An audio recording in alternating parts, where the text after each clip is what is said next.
Buenos días, doctora. En este día vamos a hablar sobre el hígado y el páncreas. Los integrantes de este grupo son Xiomara Morán, Johnny Portugal, Carlos Alvarado y Génesis Barboto. Una pequeña introducción del sistema digestivo. Este sistema tiene a su cargo diferentes funciones como la masticación, deglución, digestión, absorción, compactación, eliminación de las heces fecales y la participación en la fonación. Este sistema digestivo se inicia con la cavidad bucal y se continúa con el tubo digestivo, el esófago, estómago, intestino delgado, intestino grueso, además de las glándulas anexas como las salivales mayores, el páncreas, el hígado y la vesícula biliar. Nuestro tema es solo del hígado y el páncreas y a continuación mis compañeros profundizarán de estos dos órganos. A continuación voy a hablar sobre el hígado. El hígado es la glándula más grande del organismo. Es una glándula anexa del tubo digestivo, que está ubicado principalmente en el abdomen, llamada hipocondrio derecho, aunque parte también se extiende un poco hacia el hipocondrio izquierdo, y está protegida por la parrilla costal. El hígado está revestido por una cápsula de tejido conjuntivo fibroso o cápsula de Gleason, una cubierta serosa o peritoneo visceral que rodea la cápsula, excepto donde la glándula se adhiere directamente al diafragma o a otros órganos. El hígado está dividido en lóbulos mediante una serie de fisuras. Está dividido por dos surcos profundos en dos lóbulos grandes, que es derecho e izquierdo, y en otros dos más pequeños, lóbulo cuadrado y lóbulo caudado o de Spiegel, como vemos en la imagen. Es considerado como un órgano vital y realiza dos tipos de secreciones, función exócrina y función endocrina. La función exócrina es la formación y secreción de la bilis, y la función endocrina modifica la estructura y función de muchas hormonas liberadas por otros órganos. Secreta sus productos directamente al torrente sanguíneo. La función más aparente del hígado es la secreción de bilis, aunque esta solamente es una de las numerosas facetas de este órgano. Es un importante órgano de almacenamiento para el almidón y glucógeno, que se sintetiza a partir de los hidratos de carbono que recibe el intestino a través de la vena porta. También es capaz de almacenar grasas y proteínas. El hígado está cubierto por una serosa externa y una fibrosa más profunda. Como vemos en la imagen, vamos a explicar cada literal que está señalando. En el literal A, en la lámina propia, sobre todo en el cuello, que se encuentran glándulas mucosas dispersas. En el literal B, en parte la vesícula se cubre de peritoneo que se transforma en una subserosa más laxa. En el literal C, como vemos, se vacía por medio de conducto cístico que tiene todas las capas de la vesícula. Las mucosas pliegan en espiral formando la válvula de Heister. Y en el literal D es la capa serosa, que cubre toda la vesícula excepto la cara superior del cuerpo, que contacta directamente con el hígado. El hígado, como dijimos, está cubierto por una serosa externa y una capa fibrosa más profunda. La capa serosa cubre la glándula, a excepción del sitio donde se une con el páncreas y en la fisura portal, desde donde se refleja para formar los ligamentos y el aumento menor. La capa fibrosa es por lo general delgada. Envía láminas dentro de los ligamentos y también trabéculas a la parte profunda de la glándula. En la fisura portal se continúa con el tejido conectivo abundante que rodea los vasos y los conductos y les acompaña en los canales portales de la sustancia glandular. Dicha sustancia está compuesta por parenquima y tejido intersticial. Irrigación hepática. En el hígado hay una irrigación doble que tiene un componente venoso, dado por la vena porta, y un componente arterial, dado por la arteria hepática. Ambos vasos se introducen en el hígado a través del ilio o porta hepatis, el mismo sitio por el que salen las vías biliares y los vasos linfáticos. El hígado es singular entre los órganos porque recibe su irrigación principal alrededor del 75% de la vena porta, que conduce sangre venosa con poca concentración de oxígeno. La tríada portal. La vena porta y la arteria hepática en el hígado se dividen en diversas ramas hasta alcanzar el espacio porta. La tríada portal está compuesta por ramas de la arteria hepática y la vena porta y por conductos biliares. También la conforman filetes nerviosos, vasos linfáticos eferentes y estructuras que transcurren con la vena arteria y el conducto biliar. La arteria hepática es una rama del tronco celíaco que lleva sangre oxigenada al hígado y provee el 25% restante de su irrigación. Dado que la sangre de las dos fuentes se mezcla justo antes de irrigar los hepatocitos del parenquima hepático. Estos nunca quedan expuestos a una sangre oxigenada por completo. Dentro del hígado, las ramas de distribución de la vena porta y la arteria hepática que entregan sangre de los capilares sinusoidales o sinusoides que irrigan los hepatocitos y las ramas de drenaje de la vía biliar que desembocan en el conducto hepático común. Transcurre juntos en las que se ha dado a llamar en la tríada portal, aunque es una denominación conveniente, en realidad no es estrictamente correcta, porque siempre hay vasos linfáticos eferentes y fieles nerviosos que transcurren con la vena, la arteria y el conducto biliar. Sinusoides son de pared delgada, están en contacto con los hepatocitos, sirven para el intercambio de sustancia entre la sangre y las células hepáticas. Estos sinusoides desembocan en una vena central o centrolobulillar, o vénula hepática terminal, vénula hepática postinusoidal, que a su vez drena en las venas sublubulillares. La sangre abandona el hígado a través de esas venas hepáticas que desembocan en la vena cava inferior. Organización estructural del hígado. El parenquima, tenemos el estroma de tejido conjuntivo, tenemos capilares sinusoidales y espacios perisinusoidales. El parenquima consiste en trabéculas de hepatocitos bien organizadas, que en el adulto normalmente tiene una célula de espesor y están separadas por capilares sinusoidales. En los niños de hasta 6 años, los hepatocitos se distribuyen en trabéculas de 2 células de espesor. El estroma de tejido conjuntivo continúa con la cápsula fibrosa de Gleason. En el estroma hay vasos sanguíneos, nervios, vasos linfáticos y conductos biliares. Tenemos los capilares sinusoidales o sinusoides, que son los vasos que hay entre las trabéculas hepatocitos.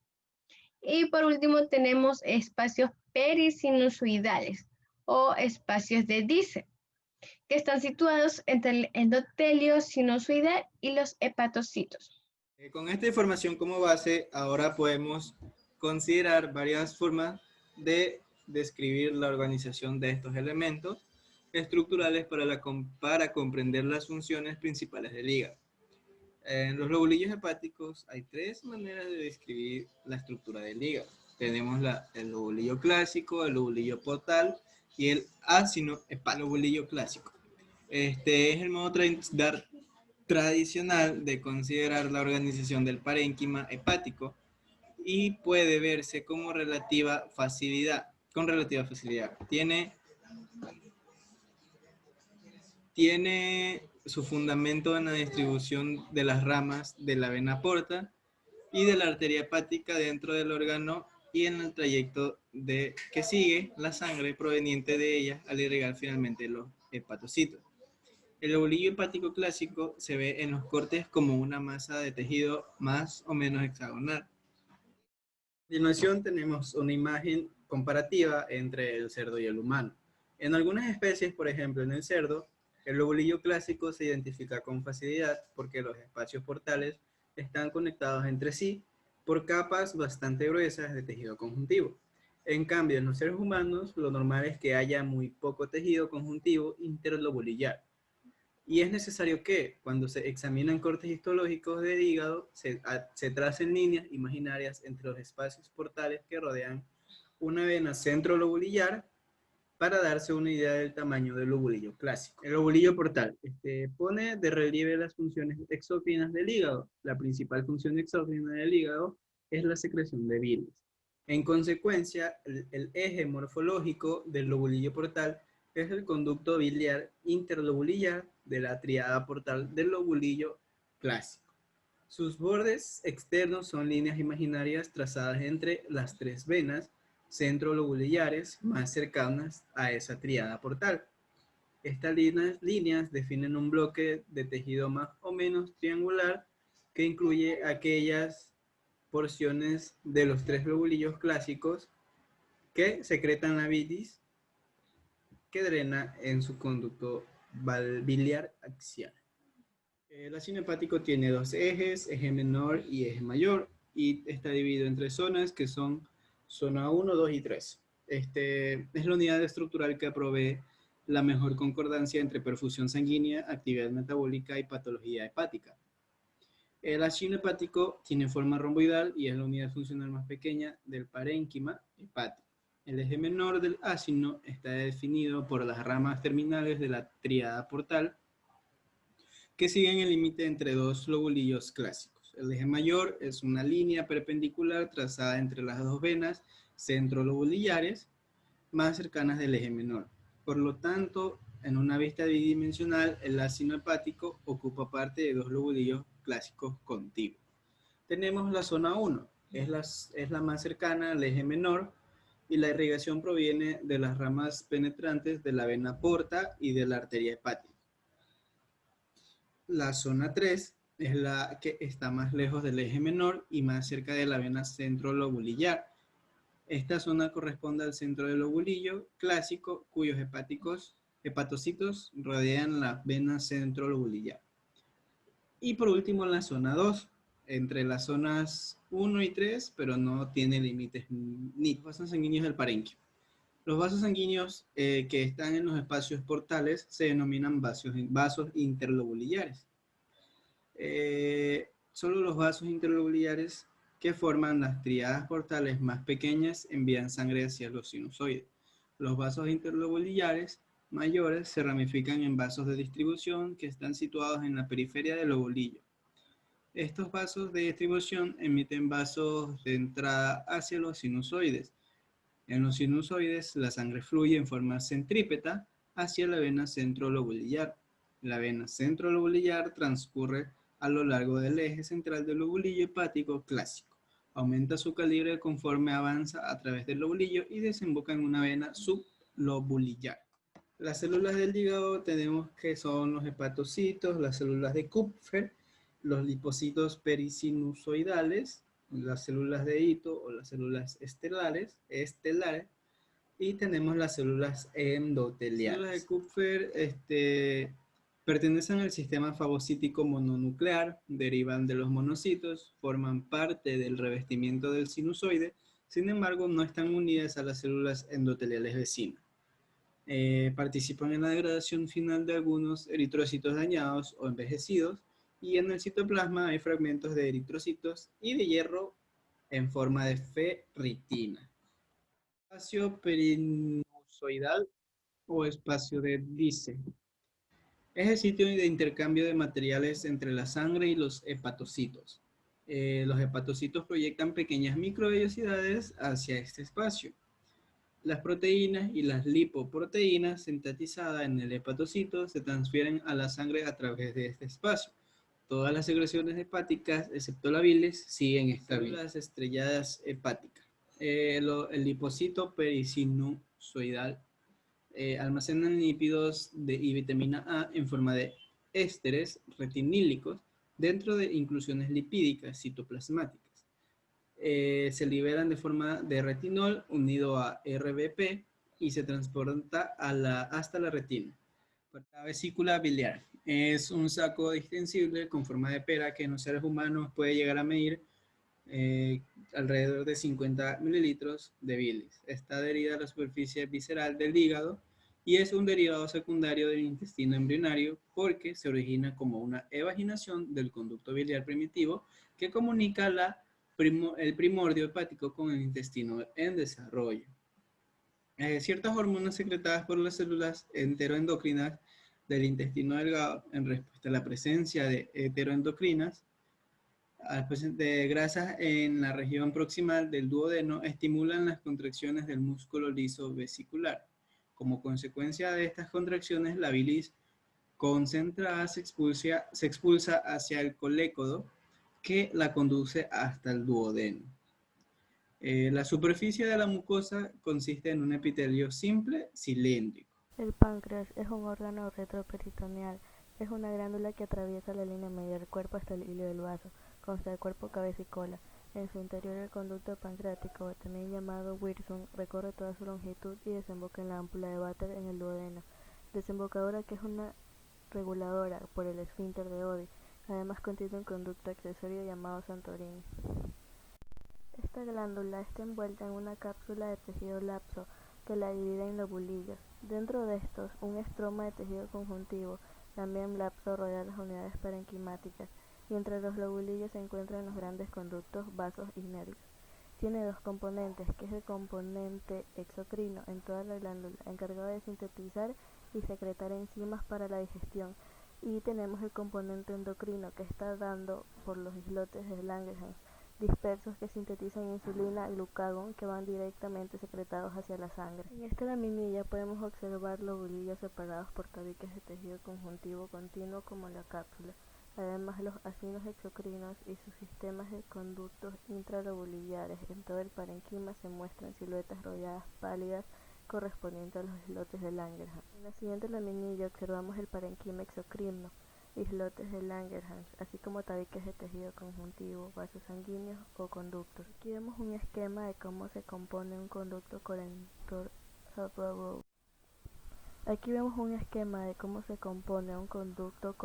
Intralobulillar, seguido de un conducto intercalar que desemboca hacia un acino, es decir, que este es el páncreas exocrino, que también es parecido a la glándula parótida. Siguiendo la laminilla podemos observar el mismo esquema, con un conducto intercalar, células centroacinosas, el acino, citoplasma basófilo, gránulos de zimógeno en las células acinosas y un vaso sanguíneo. El siguiente tema viene a ser lo que es el páncreas endocrino. El páncreas está formado por dos tipos de células con funciones diferentes. Las células que producen las secreciones exócrinas, que son secretadas al duodeno, en las cuales también intervienen lo que es la digestión. El páncreas exócrino y las células que producen las secreciones endócrinas y que constituyen unos islotes celulares o islotes de Langerhans. Constituye el llamado páncreas endocrino, del siguiente, del cual yo le voy a dar también, las cuales se encuentran tres tipos de células. Las células alfa, que son las que secretan el glucagón, las células beta, que secretan lo que es la insulina, también como las células delta, que secretan lo que es la somatostatina. Esta estrecha relación que hay entre los distintos tipos de células de los islotes permiten la regulación directa de la secreción de algunas de las hormonas por las demás. Ejemplo es decir que la insulina inhibe la secreción del glucagón y la somatostatina inhibe la secreción de la insulina y lo cual también el glucagón también. Tenemos el estudio comparativo de páncreas. Tenemos como referencia lo que es en bovino, lo que es su ubicación. Su ubicación es una forma, la forma que tiene es irregularmente cuadrangular, perdón. La ubicación es en el abdomen medio derecho, viene a ser una parte ventral a la apófisis transversa, entre la 1, 2 y 3 vértebras lumbares.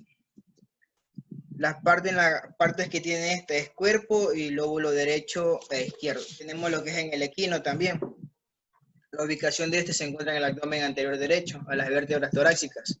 Su forma es triangular y posee también de cuerpo, lóbulo derecho e izquierdo. Lo que es el porcino también tenemos, tiene un peso de 25 a 60 gramos. Su forma es triangular Y las partes de esta tiene cuerpo, lóbulo derecho, izquierdo. Sus conductos, el conducto pancreático, se abre en la papila duodenal menor. El abdomen medio derecho ventral a la primera, segunda y tercera vértebra lumbar. Tenemos lo que es en el canino, para finalizar. Lo que es el canino, esta forma va a ser la forma en B. Su ubicación está en el abdomen anterior y medio derecho también.